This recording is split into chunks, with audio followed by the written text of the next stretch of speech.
E eu quero te dizer uma coisa que você tem ouvido muito nesses dias. Aliás, desde que foi falada essa frase em um filme que eu não lembro o nome, que dizia assim: Deus é bom o tempo todo. Deus é bom o tempo todo. Querido, eu quero fazer essa afirmação sobre a tua vida: Deus é bom o tempo todo. Eu estou passando por lutas, Deus é bom o tempo todo. Eu estou desanimado, Deus é bom o tempo todo. Eu estou triste, Deus é bom o tempo todo. Eu tive uma derrota hoje em alguma área da minha vida, Deus é bom o tempo todo.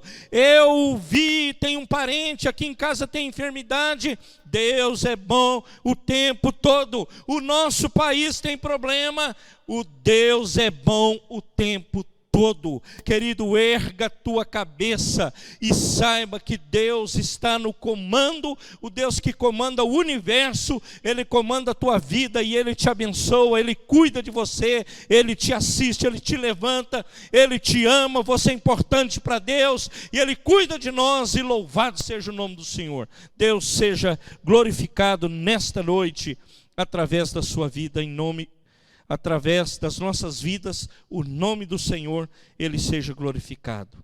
Queridos, eu quero falar hoje, por misericórdia, Deus me capacite para tal, falar sobre o Espírito Santo de Deus, mais do Espírito, menos da carne. Eu e você, nós precisamos entender isso. Um cristão, um homem cristão que se diz cristão, ele não pode viver na carne, agir pela carne, ter ações pela carne. Nós precisamos ser espirituais. Nós precisamos ser uma igreja espiritual. Nós não podemos agir com o fígado, como muitos dizem. Não podemos. Nós temos que agir segundo o Espírito Santo de Deus. E eu quero que hoje o Senhor possa falar conosco em nome de Jesus. Pai, fala agora conosco através desta palavra. O Senhor cuide de nós, o Senhor nos abençoe, o Senhor nos levante, o Senhor nos dê a bênção de vivermos coisas grandiosas e poderosas aqui. Em nome de Jesus Cristo, para a glória de Deus, Pai, eu oro te agradecendo e te louvando. Amém e amém. Os irmãos podem se assentar. Amados, repetindo, reiterando, se você puder abrir a sua Bíblia, abra a sua Bíblia. Se você for usar um smartphone, ligue o smartphone com todo cuidado possível, sabendo que nós estamos no culto. Agora é culto, mas eu estou em casa, é culto. Eu estou no carro, não era para estar, estou no carro. É culto. Eu estou, sei lá, os lugares mais variados que você poderia estar, mas é culto. Nós, nesse novo tempo da igreja, o novo tempo que a igreja está vivendo, nós precisamos tomar cuidado com isso. Cuidado com o que nós estamos oferecendo a Deus. Cuidado com aquilo que nós estamos entregando a Deus. Nós não podemos, meu querido, minha querida, entregar. O Davi é Velho Testamento, mas ele fala: eu não oferecerei sacrifício. Ele está falando ali de oferta mesmo. Ele fala de ofertas, mas ele termina esse texto, é Crônicas ou é Samuel, aí eu não lembro, mas ele fala, e é Davi, isso eu tenho certeza, não lembro o endereço aqui da Bíblia, mas ele fala assim: eu não darei ao Senhor sacrifício que não me custe nada. Eu não darei, não oferecerei sacrifício ao Senhor que não me custe nada. Então agora nós acostumamos, a maioria de nós, a ficar sentado, vendo, assistindo, e aí você, é como que você estivesse num cine pipoca, irmãos, não é isso. O culto é culto, e nós precisamos cultuar o Senhor. Nós precisamos celebrar a Cristo, nós precisamos bendizer a Cristo, exaltar a Cristo, mesmo nesse tempo que você está na tua casa. Nós aqui na igreja, uma parte dos irmãos, não são muitas pessoas, mas há um grupo de irmãos aqui hoje nos acompanhando. Eu louvo a Deus por isso, mas aí na sua casa você precisa da mesma forma estar cultuando ao Senhor. E isso, querido, querida, não é brincadeira, isso é sério. Cultuar ao Senhor não é brincadeira, é coisa séria. Mais do Espírito, menos da carne. Atos capítulo 2. Eu vou ler esse texto com os irmãos. Atos dos Apóstolos, capítulo 2. Eu vou ler a partir do 14, para um melhor entendimento do texto aqui. Pedro, porém, pondo-se em pé, com os 11, levantou a sua voz e disse-lhes: varões, judeus e todos os que habitais em Jerusalém, seja-vos isto notório, e escutai as minhas palavras. Estes homens não estão embriagados, como vós pensais, sendo a 3ª hora do dia. Mas isto é o que foi dito pelo profeta Joel.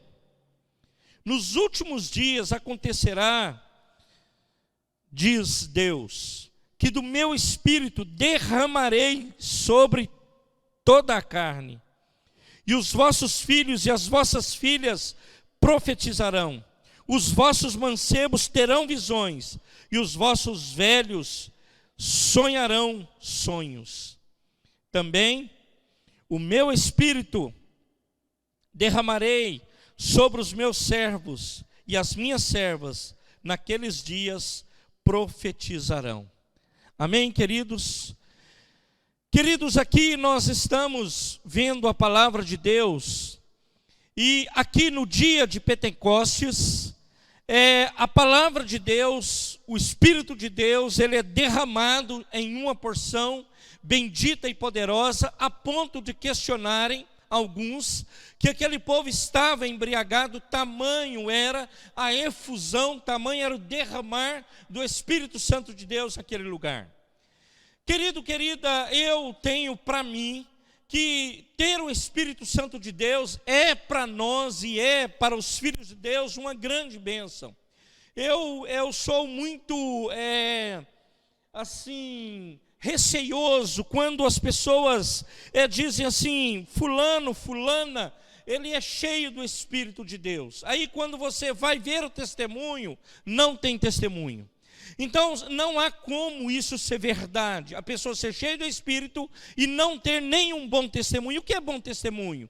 Amar o próximo, amar a Deus sobre todas as coisas, amar as pessoas, conviver com pessoas, ser coerente na sociedade, cumprir com seus compromissos. Então, meus amados, tem aí várias coisas que nós poderíamos enumerar. Então, e o Espírito Santo, ele vem nesse dia em Pentecostes, e ele enche aqui a vida de um homem particular, que é o Pedro. Então olha o poder transformador do Espírito Santo de Deus. Este mesmo homem, certa feita, ele negou a Jesus, e nós sabemos disso, por 3 vezes. Distanciou-se de Jesus. Mas o Pedro, a história dele é muito interessante. Porque quando nós, em um dos momentos que ele vai negar a Jesus, quem havia e estava acusando, disse para ele: você é deles, dessa turma aí, dessa patota? Ele negou: não, eu nem conheço esses caras. Tem crente que é assim, né? Você conhece aquela? Não, eu não. Eu vou lá, mas eu não sou igual ele, tá? Eu vou na igreja lá daquele povo, mas olha, meu pensamento é outro, eu sou liberal. Eu sou liberalíssimo, eu faço o que dá na telha. Eu vou na igreja. O Pedro é mais ou menos essa figura aqui. Eu não sou deles, mas eu estou lá. Estou lá participando, caminho. Aí, meus irmãos, os que o acusavam, disse assim para ele: a sua fala é de quem anda com eles. Então, mais ou menos assim, a tua fala está te condenando. Você é deles, sim. Querido Pedro, que negou Jesus em Pentecostes, ele é cheio do Espírito e ele prega com ousadia.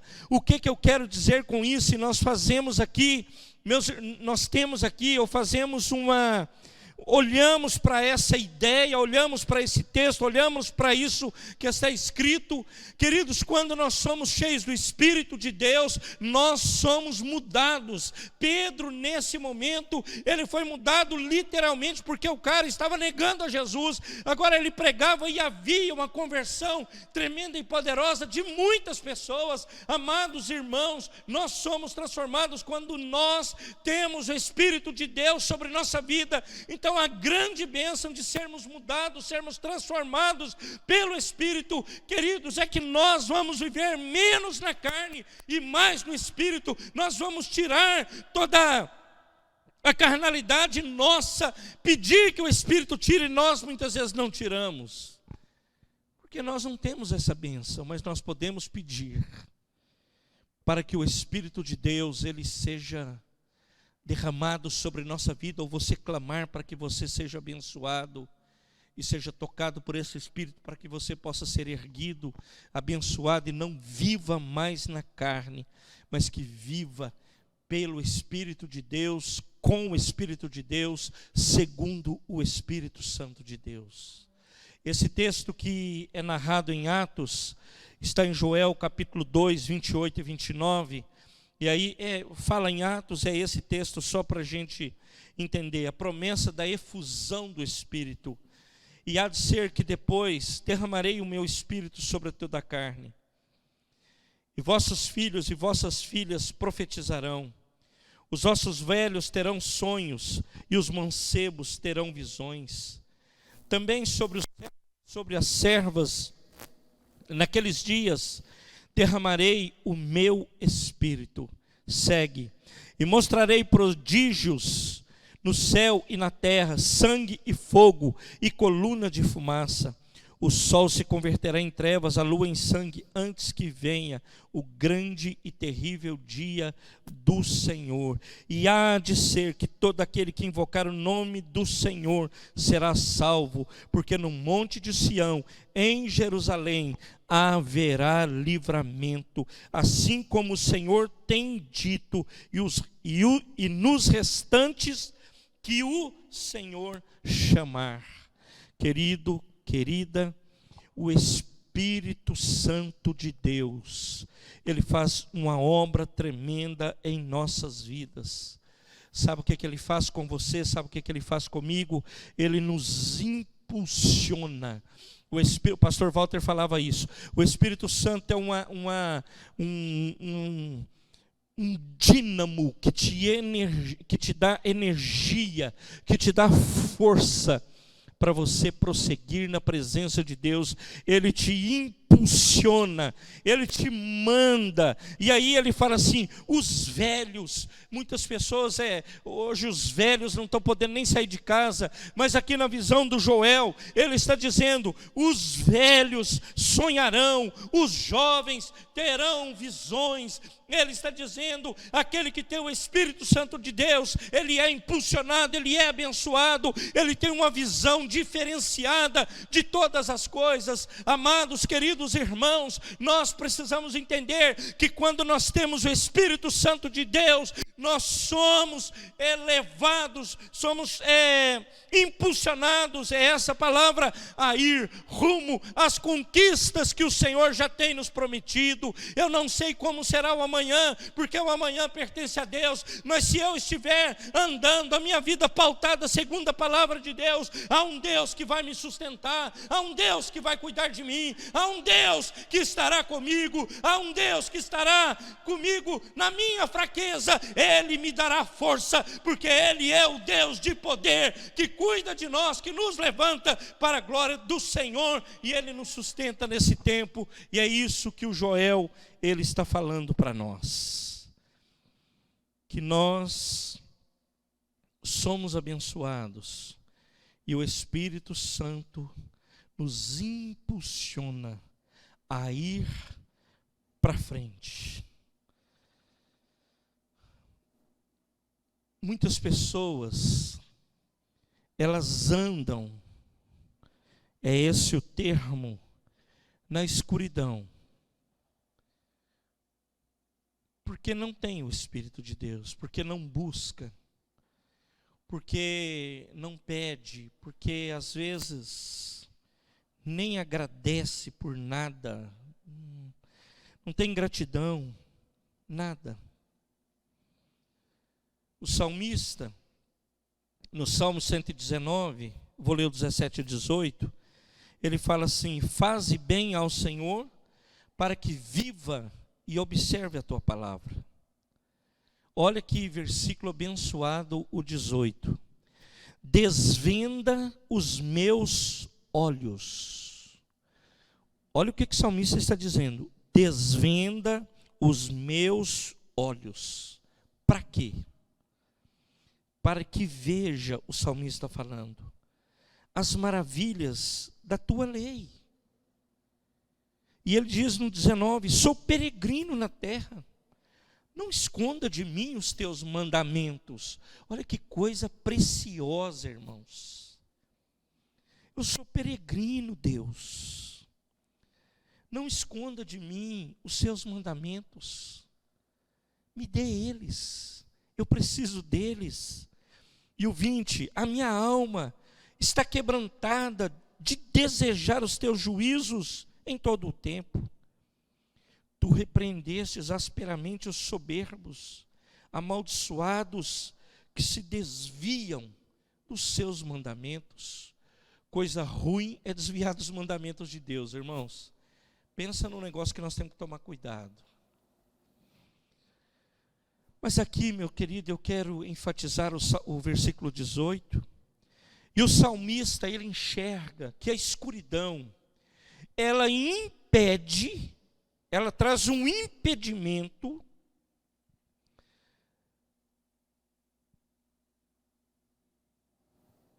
para nós não termos fé. Então, queridos, há pessoas que andam na escuridão e elas entendem as coisas carnais como espirituais. E pessoas que entendem, às vezes, o que está longe, que está na escuridão, é só ler o versículo 18, porque ele fala assim: desvenda os meus olhos para que eu veja as maravilhas da tua lei, que estão tão longe que eles entendem que as coisas carnais são mais importantes do que as espirituais. Não são. É importante que você seja um homem ou uma mulher que anda segundo o Espírito de Deus, seja impulsionado pelo Espírito de Deus, seja tocado pelo Espírito de Deus, que busque ao Senhor todos os dias a direção para a tua vida pelo Espírito Santo de Deus. Porque você pode remeter-se a 25 anos atrás, no meu caso, outros mais do que eu, e louvar com aquele cântico, o corinho antigo: cada passo que dá pelas sendas, aonde vou, há um Deus que me vê. E eu quero te dizer, cada passo que dá pelas sendas, aonde vai, sendas é caminho, há um Deus que te vê, ainda que eu não te veja, ainda que eu não sei que vibe você está navegando, mas eu quero te dizer, há um Deus que te vê, e Ele olha para a tua vida, e é bom que eu e você tenhamos os nossos olhos desvendados, para que nós não venhamos, meus irmãos, achar que coisas naturais, carnais, vieram de Deus para a nossa vida. Não pode ser. Então o salmista, ele fala assim: desvenda os meus olhos, para que eu possa ver as maravilhas da tua lei. O Paulo, ele fala em 2 Coríntios, capítulo 4, versículo 4, que o Deus deste século cegou o entendimento dos incrédulos, para que lhes não resplandeça a luz do Evangelho da glória de Cristo, que é a imagem de Deus. Sabe o que o Paulo está dizendo? Que o descrente, ele sofre de cegueira espiritual. Cegueira espiritual, ela é muito prejudicial às vidas. Por exemplo, você imagina quantos milhões de pessoas, no nosso caso aqui, uma cidade de 200 e poucos mil habitantes, quantas pessoas que não têm o Espírito Santo de Deus sobre a sua vida, que anda pela carne, que não é crente, que não conhece ainda o Evangelho, mas que não, a sua vida é um sofrimento. Ele não consegue crer na vitória, ele não consegue crer que no meio desse mundo tão conturbado, há a bênção de Deus sobre nossa vida, há o poder de Deus derramado, vindo sobre nossa vida. Então Deus, Ele cuida de nós. E essas pessoas, infelizmente, elas são induzidas pelo Deus desse século.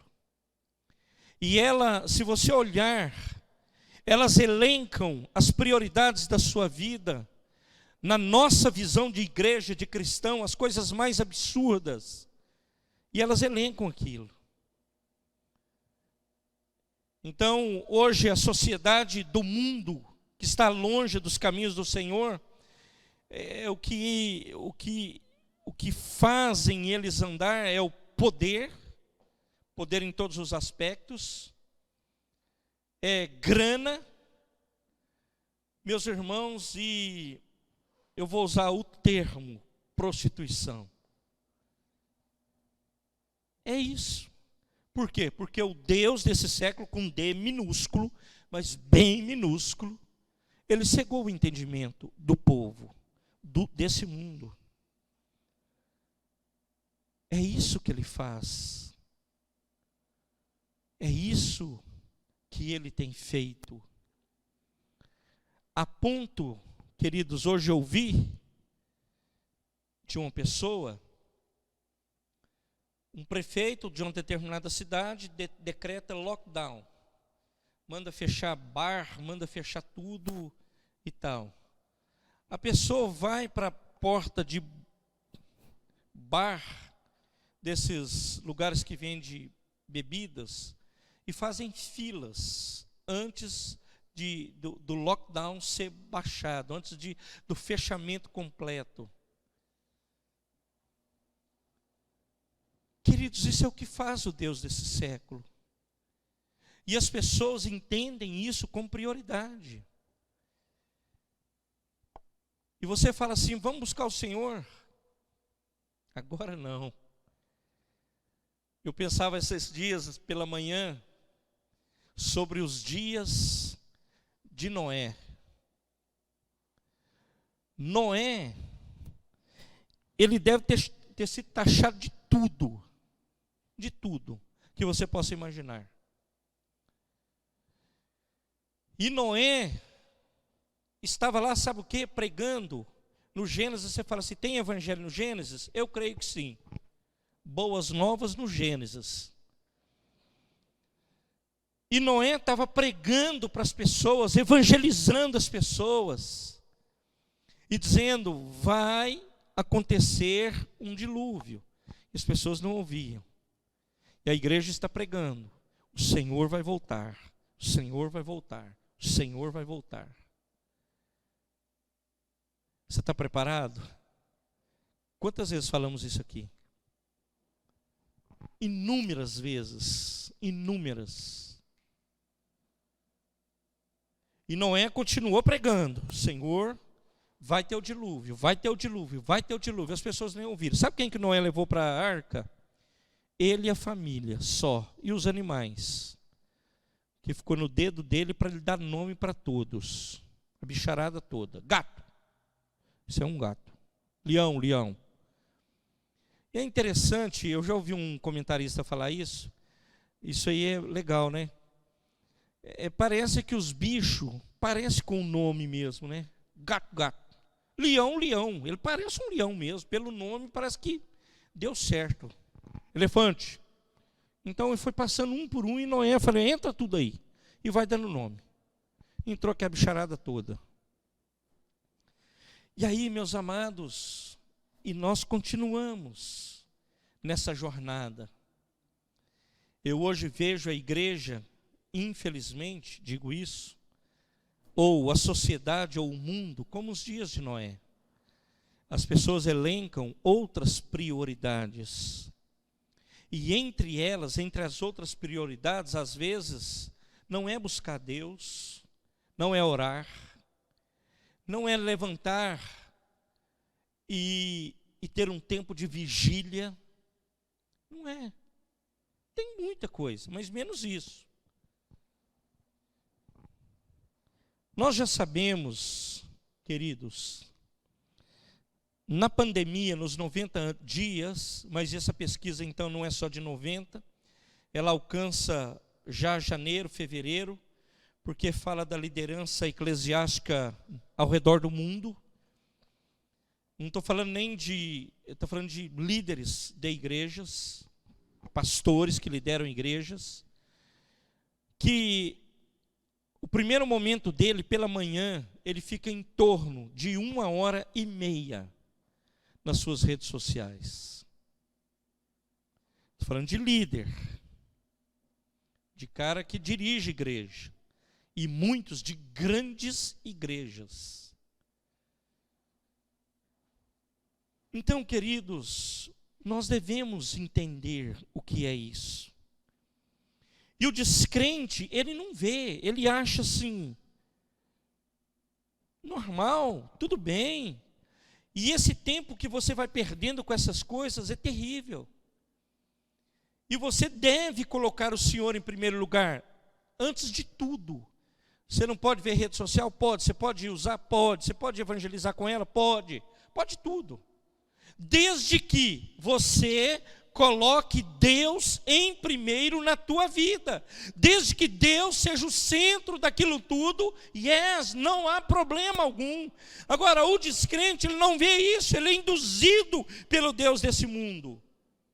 Mas eu quero te dizer, a igreja, ela não é comandada por um Deus com D minúsculo, que é o Deus desse mundo. A igreja do Senhor Jesus, ela é comandada pelo Espírito Santo do Senhor, e nós somos abençoados, e graças a Deus, e é um privilégio poder celebrar a Cristo, poder bendizer a Cristo, porque Deus, Ele tem derramado do Espírito, dirigido vidas, dirigido homens, mulheres, capacitado, orientado, e tem dinamizado essas vidas para a obra do Senhor. E eu agradeço a Deus, porque a igreja, ela é de Cristo, e Ele é que sustenta ela, e o Espírito, Ele está em nosso meio, Ele tem sido derramado em nosso meio, e louvado seja o nome do Senhor por isso.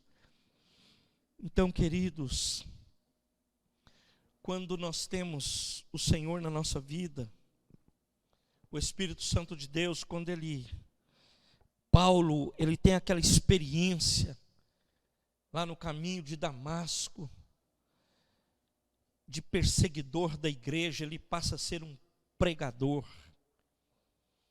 Então, ao invés de ser aquela pessoa com um senso crítico extremamente aguçado, que é aguçado ao extremo, senso crítico sempre na maior medida. Quando você tem o Espírito Santo de Deus, isso é destruído da tua vida. E você passa a ser, entender e querer ser um colaborador do reino, ser um colaborador do Evangelho, ser um colaborador da obra do Senhor que Ele te confiou. Queridos, eu não sei, eu não gosto muito desses desenhos assim, então não sei, mas podemos imaginar que seja assim. Pergunto para você, quando você chegar lá com o Senhor, e Ele perguntar assim para você, aquele vizinho que eu coloquei do seu lado para você pregar, você pregou? Não. Aquele amigo do escritório, você pregou? Não. E aquela pessoa que eu coloquei no bus, pregou? Não preguei. Coloquei na rua, não preguei. Você já pensou se esse negócio for assim? Gente, terrível para nós. Agora, Paulo, quando ele tem esse encontro com o Senhor, ele passa a ser o pregador de seu tempo. Hoje, queridos, por conta disso tudo que temos, das redes sociais, eu não estou falando contra, porque, aliás, hoje ela tem...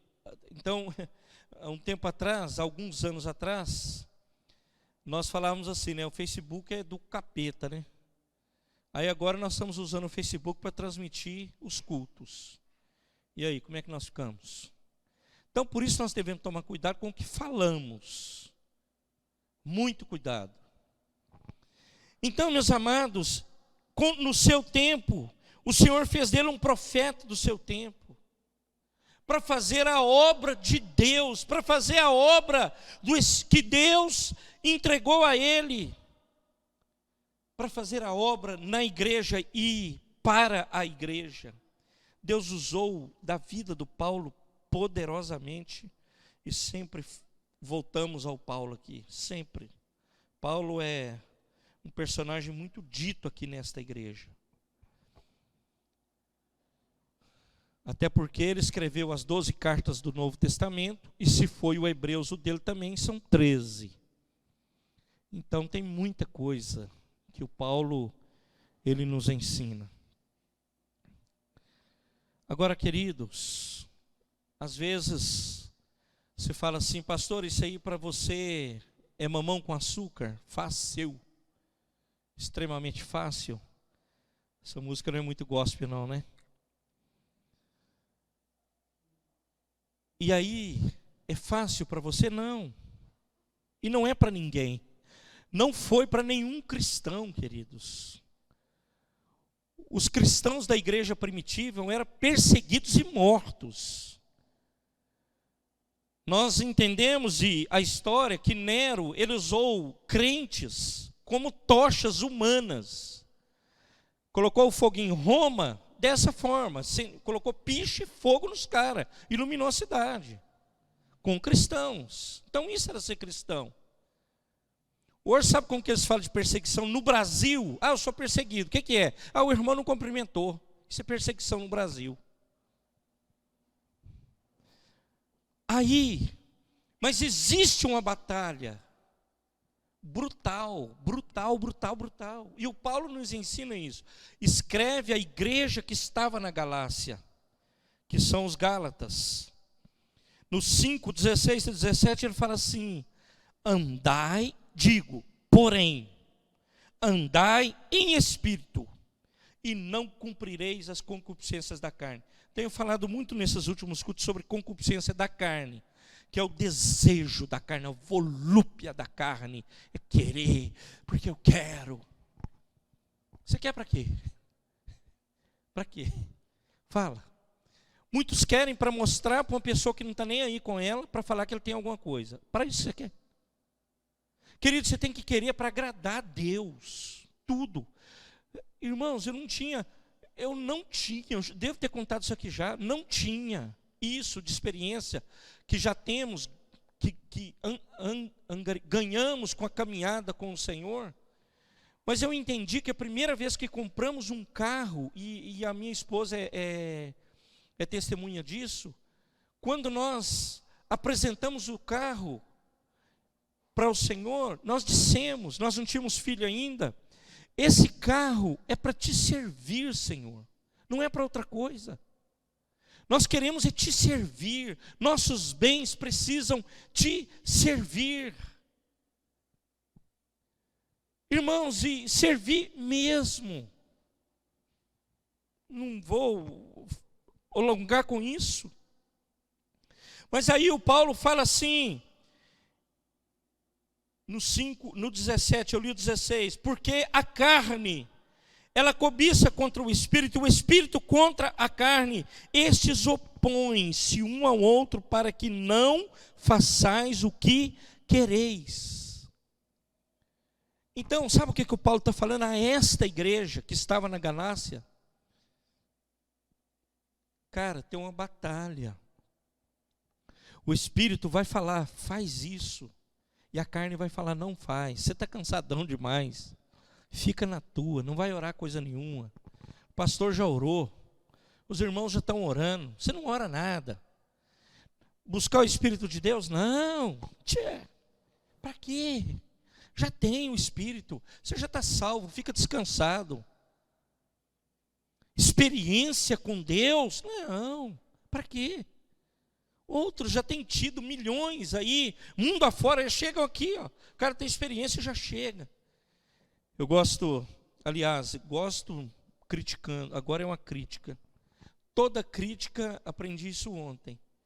Tem pessoas que falam, essa crítica é construtiva. Não existe crítica construtiva.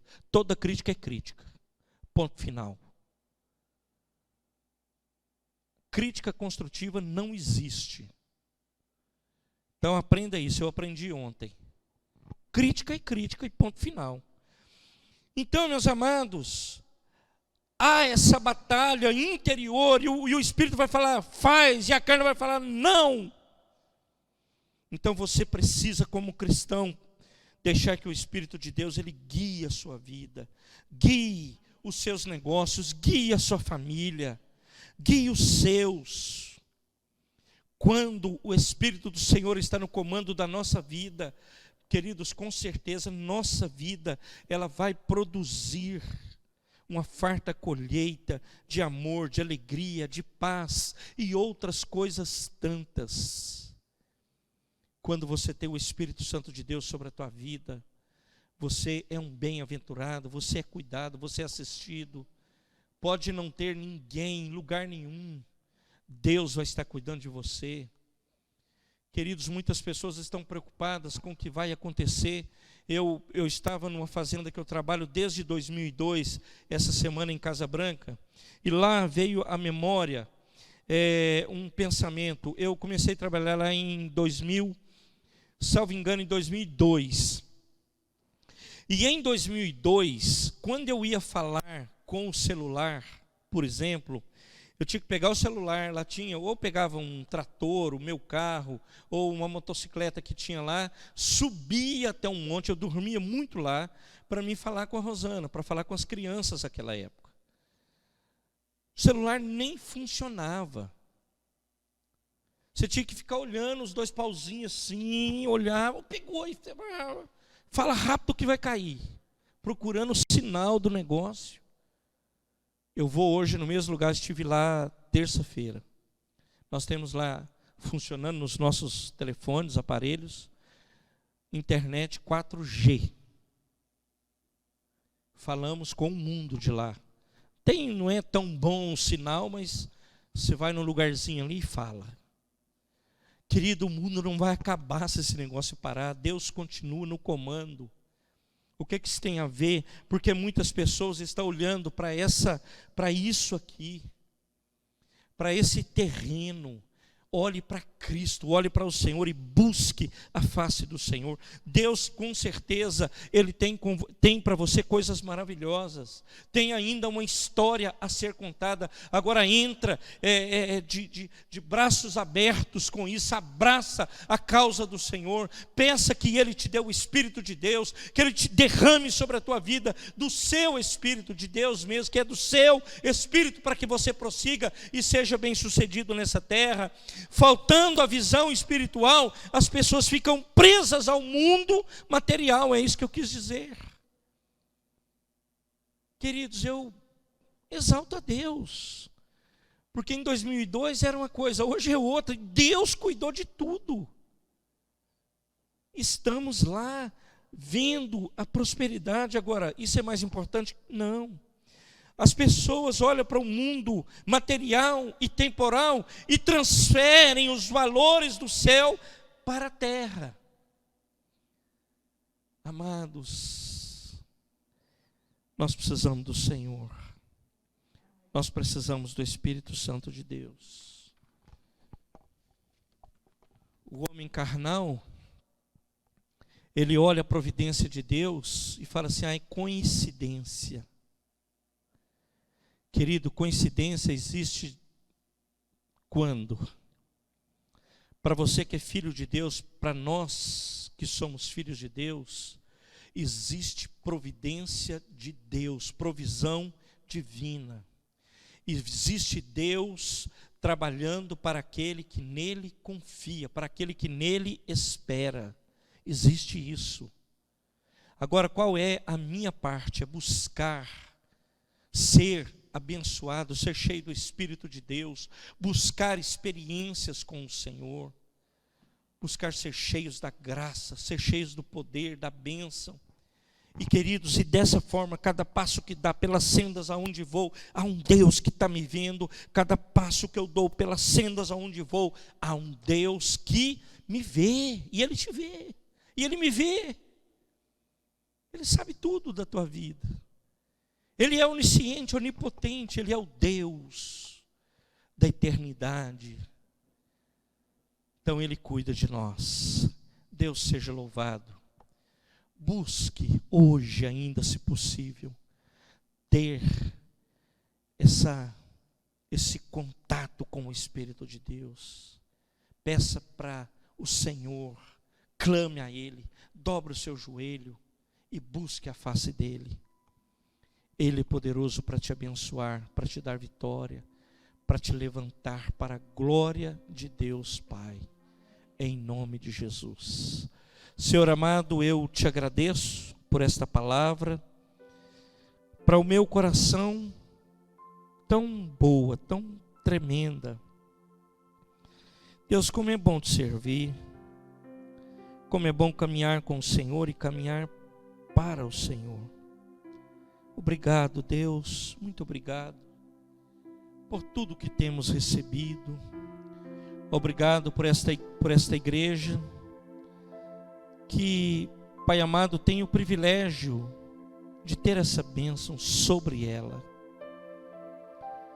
Deus, em nome de Jesus, levanta aqui homens e mulheres que são comprometidos com a palavra, e se são com a palavra, vão querer sobre suas vidas o Espírito Santo de Deus. Pai, nos ajuda nesta empreitada, nos capacita nesta empreitada, nos orienta nesta empreitada. Senhor, ser servido de nos abençoar. Eu abençoo esses irmãos, essas irmãs, esses amados aqui presentes, os que estão em suas casas, em nome de Jesus. Abençoo a todos, para a glória de Deus Pai. Amém e amém.